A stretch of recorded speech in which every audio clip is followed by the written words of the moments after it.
Pagbangon sa umaga, ito yata ay napaaga. Malalim ang iniisip, parang natutulala. Nag-iisip ng malalim, di batid ang damdamin. Masaya ba o malungkot? Panaginip, di matarok.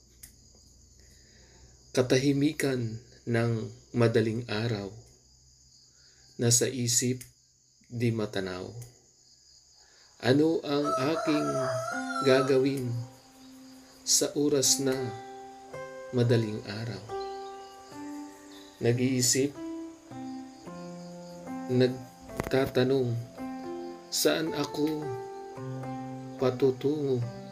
Gayong di ko na mabatid. Ano ang kinalalagyan ko? Trabaho sa ibang bansa na panaginipan kanina. Nag-a-apply na magturo. Ito ba ang nararapat na? Kaya't habang ito ay aking sinasambit, napatanong sa aking isip, maghahanap na ba ng tuluyan ma-applyang trabaho sa abroad? Bakit kasi mga pautang, di ko na masingil-singil? Ako ang naiipit, sitwasyong hindi na mapigil. Pinansyal na kalagayan, malaking challenge talaga sa akin. Pinag-iisipang mabuti, ano ang aking gagawin?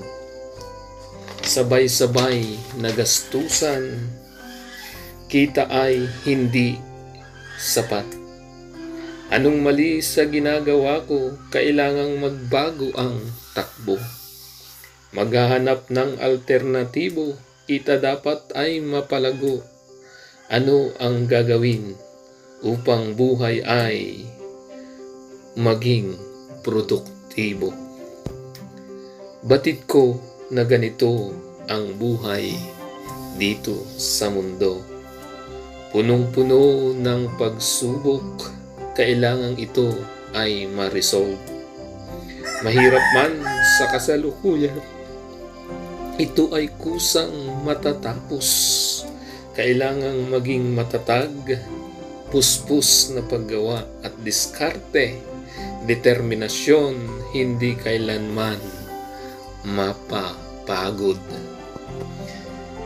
Laging gawin ang tama kahit malabo ang nakikita, sapagkat tagumpay ay makakamit sa nakatakdang panahong nakalaan para sa iyo.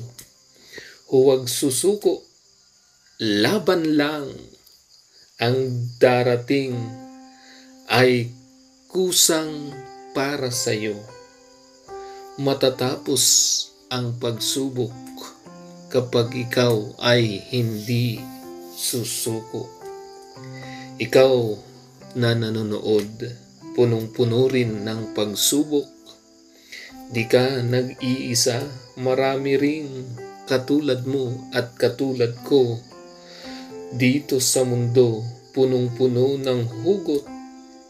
Pero nasa pagpili mo, nasa pagpili ko, kung tayo ay magbabago. Mahirap man sa simula, maghintay ka lang. Ang panahon ng ginhawa ay kusang ibibigay sa iyo ni Bathala.